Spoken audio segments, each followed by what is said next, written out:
Ladies and gentlemen, we are running a little late today, but I would like to start the evening right away.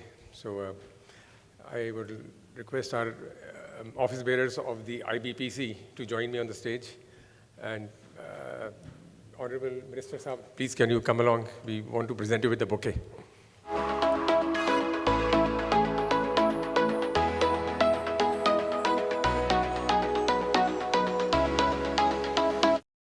So, good evening, dear friends. On behalf of the Indian Business and Professional Council, Kuwait, it's my greetings and a very warm welcome to the Minister of State for Parliamentary Affairs and External Affairs, Shri Muraleedharan, our Honorable Ambassador of India to Kuwait, Dr. Swaika, Joint Secretary Shri Asim Mahajan, and Director, Ministry of MOS, Dr. Chandru, and our valued guests, members of the community. Ladies and gentlemen, I extend a heartfelt welcome to all. Before I begin, I want to congratulate all our fellow citizens on India's successful achievement of placing our flag on the moon. IBPC was established in 2001 under the patronage of the Indian Embassy in Kuwait, with the ambassador himself being its chief patron.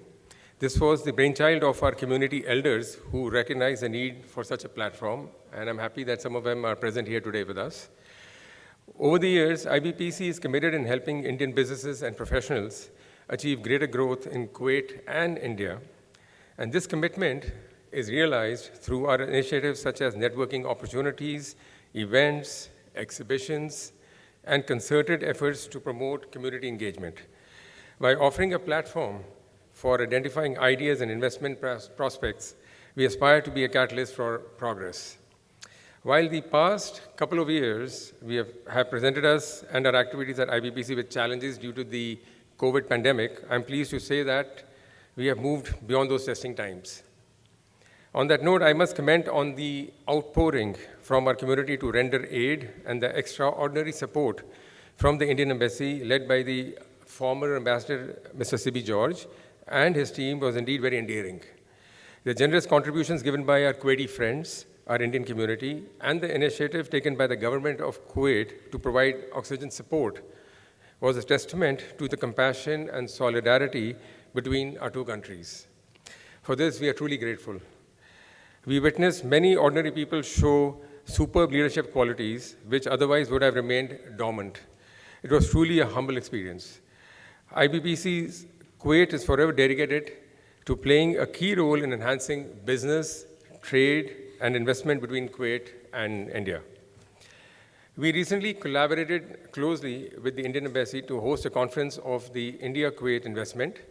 Our ambassador, Dr. Swaika, Mrs. Smita Patel, and their team played a proactive role in conducting a seamless event under the banner of Unleashing Synergies, where delegates from Invest India, Confederation of Indian Industries, National Investment and Infrastructure Fund, Development for the Promotion of Industry and Internal Trade, and a host of prominent private entities shared their remarkable investment prospects in India.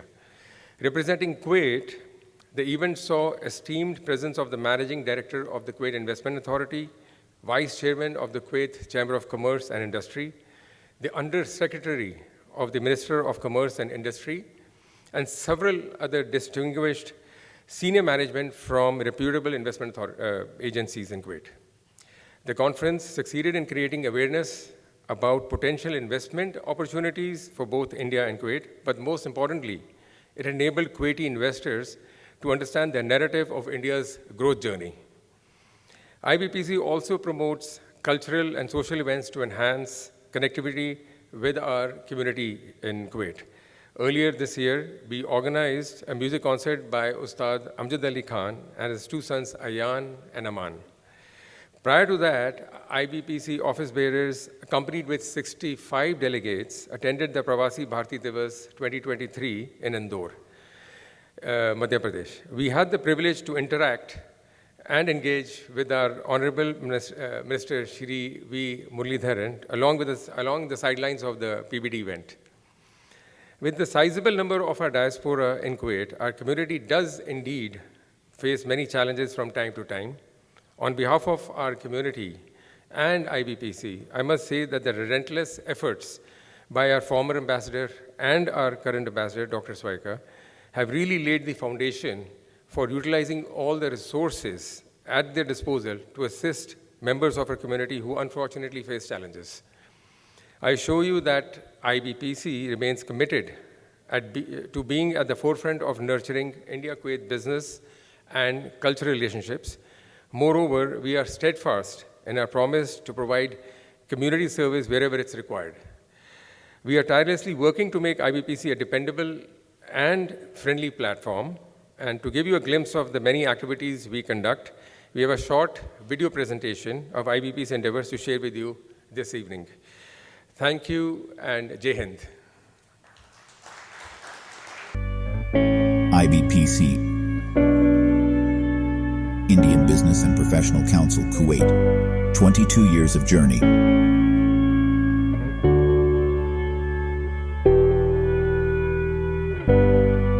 Established in 2001, operating as a non-profit voluntary association, IBPC plays a key role in enhancing business, trade, and investment between Kuwait and India. We are committed and grateful to our host country, Kuwait, for their full support towards our mission. And over the past 22 years, we have strengthened this partnership by hosting Indian professionals as speakers. We collaborate closely with the Indian Embassy, organizing expos and seminars to highlight India's offerings. Cross-cultural relationships are strengthened by bringing eminent artists from India. Our support for students and our commitment to social responsibilities, such as aiding during COVID-19, are sources of pride for us. We foster inclusivity by connecting with the local business community, by rewarding individuals who have achieved milestones through their hard work and grit. IBPC is essentially focused on developing a strong business community, bonding through various fun activities like debates, picnics.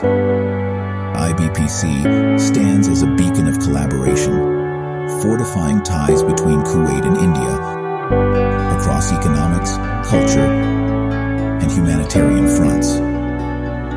IBPC, Indian Business and Professional Council, Kuwait.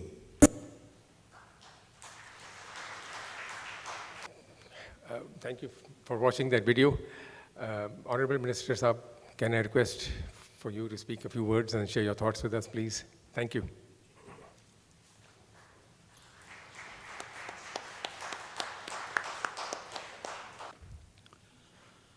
Ambassador of India to Kuwait, Shri Swaika, Joint Secretary in the Ministry of External Affairs in charge of the Gulf region, Shri Asim Mahajan, President of IBPC, Shri Guruvinder Lamba, office bearers of IBPC, distinguished business persons, friends from media, ladies and gentlemen, good evening and namaskaram to all of you. I feel delighted to be here and meet you all. Of course, during the course of my 2 days visit to Kuwait, I had the opportunity to meet some of you yesterday, and I'm sure that we'll be meeting others today. I appreciate the Indian Business and Professional Council for organizing this event in this beautiful location, because I am told that this is possibly the biggest such a construction in the whole world. And I am told that this was constructed in Kerala, my home state. So that makes it all the more delightful. In fact, these doors and ships were an important part of the historical maritime trading contacts between the people of our two countries. And India and Kuwait share historically close and friendly ties that have been built over centuries. Historical contacts and people-to-people linkages are the foundation of our robust relations. All of you present here today contribute to the economy and development of Kuwait through your entrepreneurial talent and acumen. You are also bridges to deepen the partnership between both the countries. Friends, during my last 2 days visit here, yesterday I had the opportunity to meet many of the professionals in various sectors who are working in Kuwait. And today I had the opportunity to have the bilateral discussions with His Excellency, the Deputy Prime Minister of Kuwait, as well as the Foreign Minister. And they were all full of appreciation for the way the Indian society, the Indian community, especially the professionals who are here, you have all contributed to the growth and development of Kuwait. So let me congratulate all of you for the effort you have put in over the years, and I must say decades, for creating the Kuwait of today. And the discussions, of course, centered around how we can diversify our economic collaboration beyond the present realm of both the oil and food security aspects.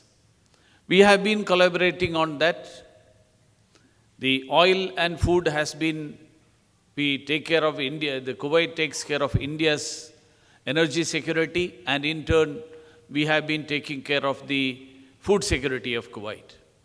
But now, the situation has changed. We are marching ahead. India has become a global power. And while during the welcome address, the President, Mr. Lamba, mentioned about the stellar performance of the Indian scientists yesterday of becoming the 4th country in the whole world, perhaps, to land on the moon. And that too, the south pole of the moon, which has not been explored by anybody in the world. So that exhibits, that brings out the capability of the Indian scientists.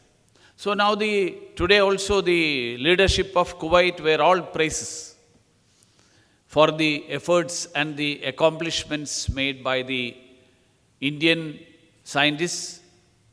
And they are all happy and delighted that India has been, in fact, the Foreign Minister, if I am not mistaken, he specifically mentioned that India has reached to that elite space club, which till now was the domain of some countries. So we are now in that place which is a place of pride. So this aspect, we need to see that it gets reflected in various other aspects also.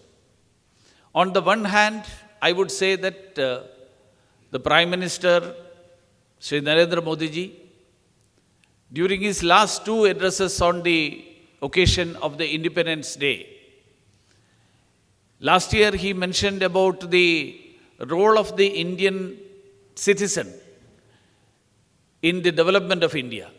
He said that we are in the 75th year of India's independence, and 25 years from now, India will be reaching the centenary of India's independence. He said that we have come a long way from what we were in 1947.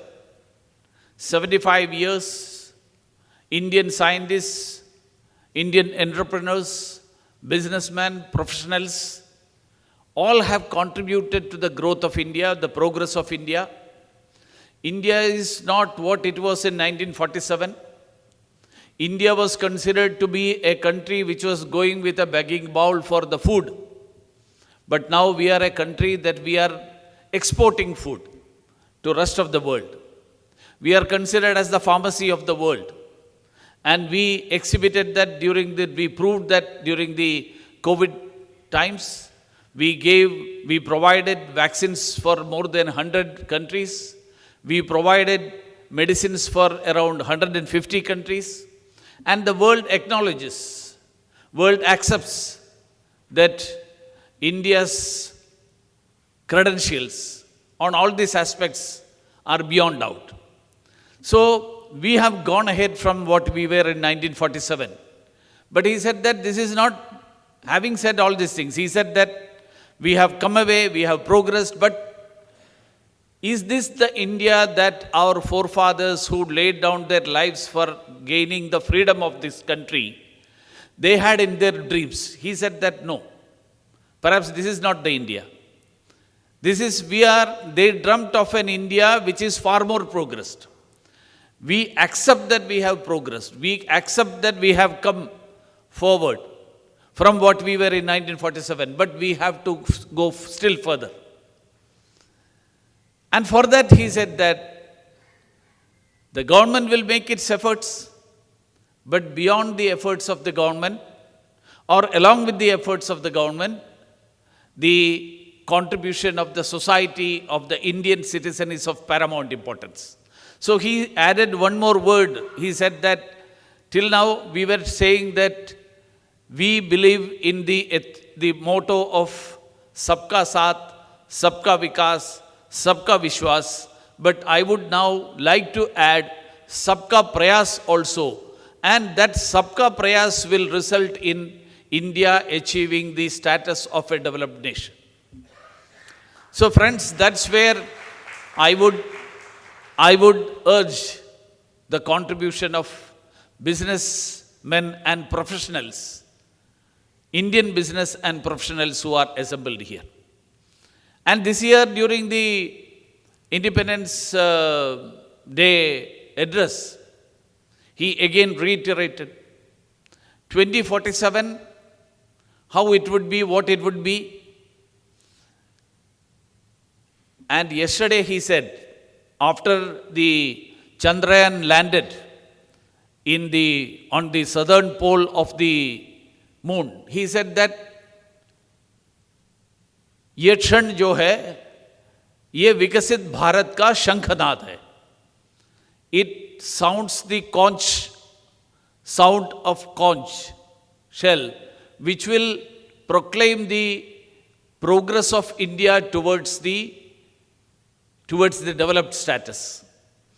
So that journey, which will be 25 years long, sometimes people feel that, is it achievable?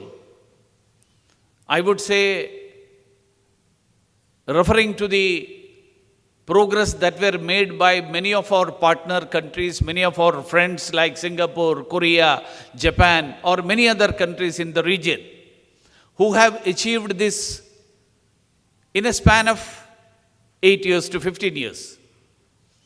If they could achieve that, India's per capita is now around $2,000. And if we were to consider we should become a developed nation, we should be in the league of around $20,000. Per capita should reach that level. And if that $20,000 per capita has to be achieved, there has to be efforts in every field. And I would say to you, the business and professionals, of course, India is transforming. I don't want to go into the details of PLI and various other schemes.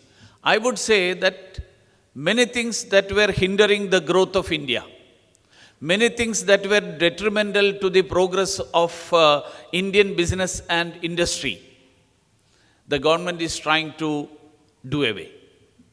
During the last session of the Parliament, we have enacted a legislation where we tried to reduce the compliance burden. Many times people feel that we would like to do a lot of things. We would like to do many things, but we don't have time to do the business because we are bogged down by the lot of restrictions and paperwork and many other things that has to be done.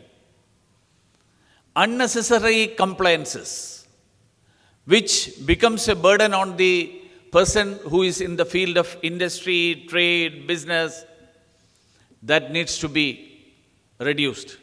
The government has withdrawn redundant laws which were formed, which were enacted during the British period, and you would be surprised that such laws, around more than 1,500 laws that have been withdrawn.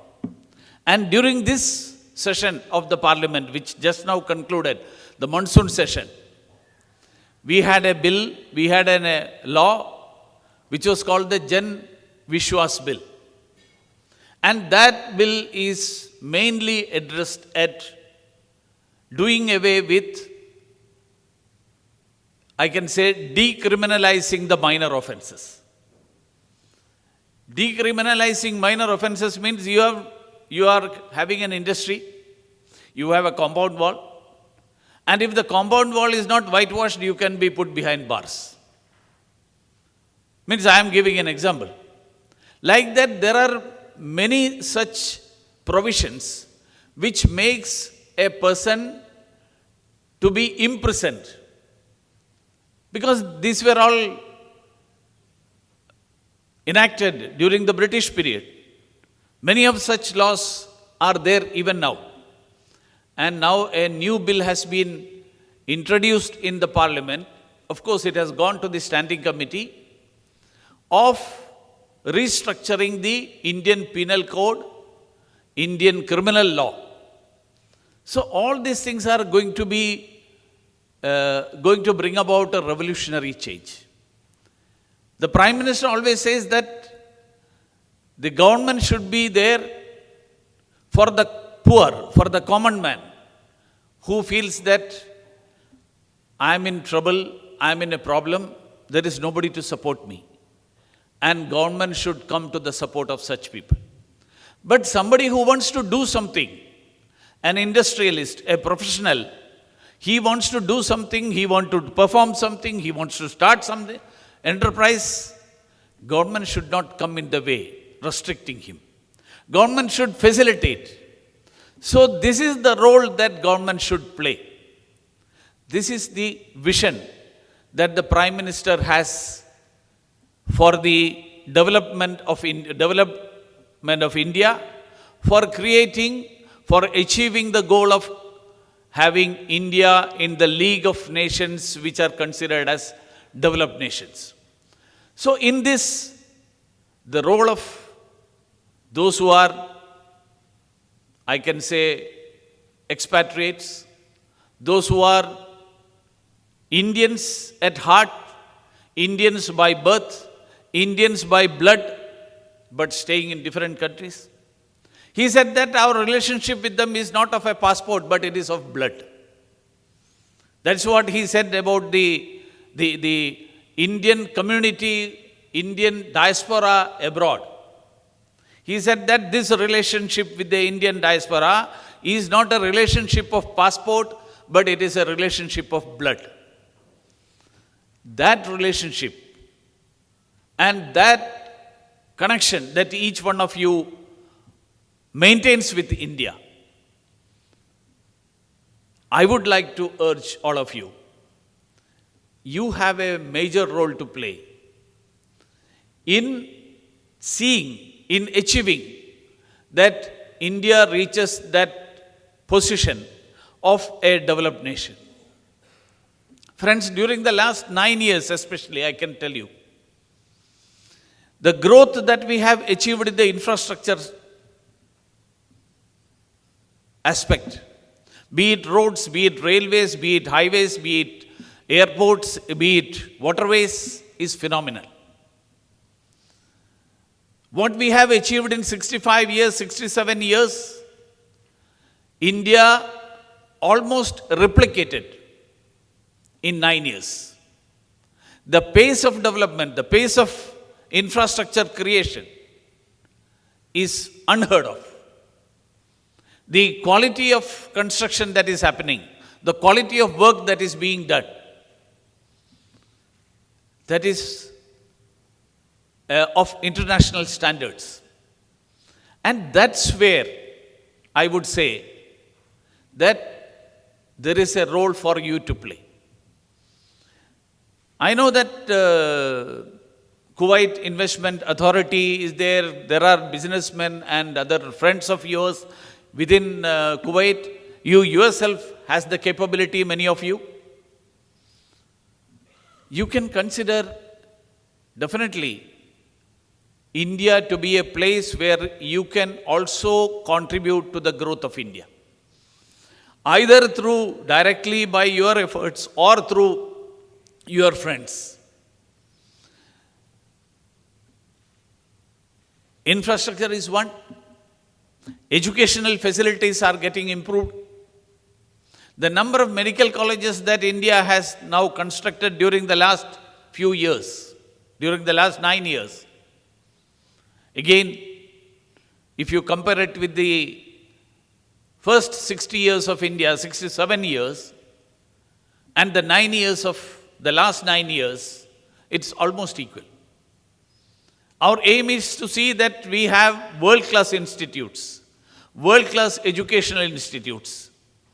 We have medical professionals, nursing professionals, and the new education policy. That new education policy is designed to create this. Today also I was discussing with the Interior Minister the partnership that India has with Kuwait. The Indian skilled manpower, they are respected, they are valued very much, not only in Kuwait, but across the world. So we have a skilled manpower, and some studies have predicted that India will be the skill capital of the world in the coming days.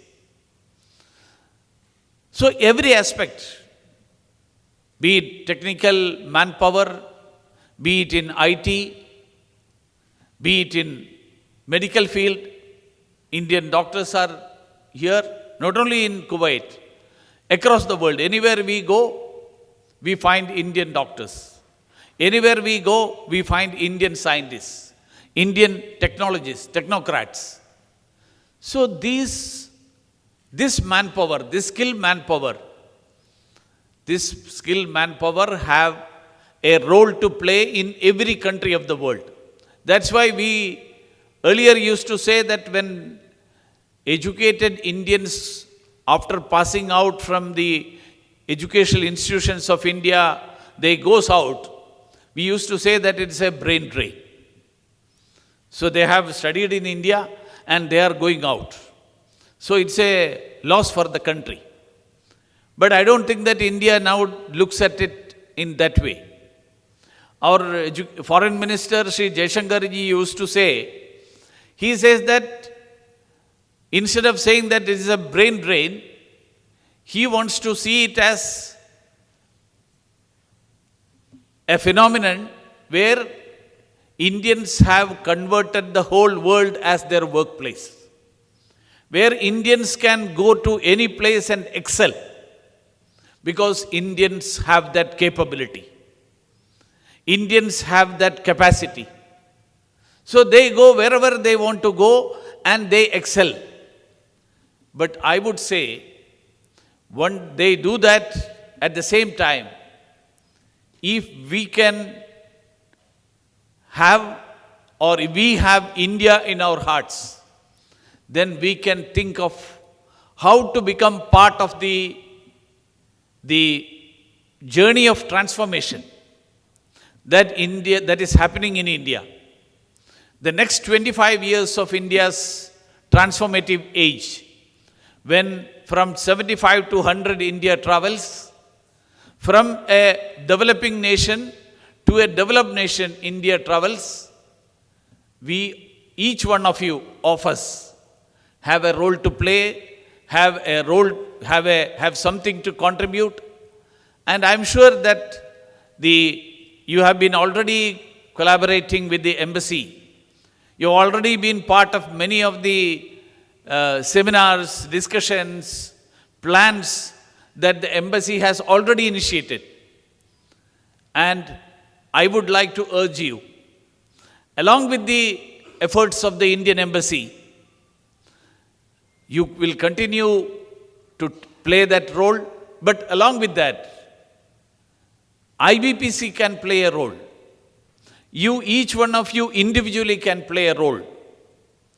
And that will help, that will contribute very much in the journey that India is on to become a developed nation.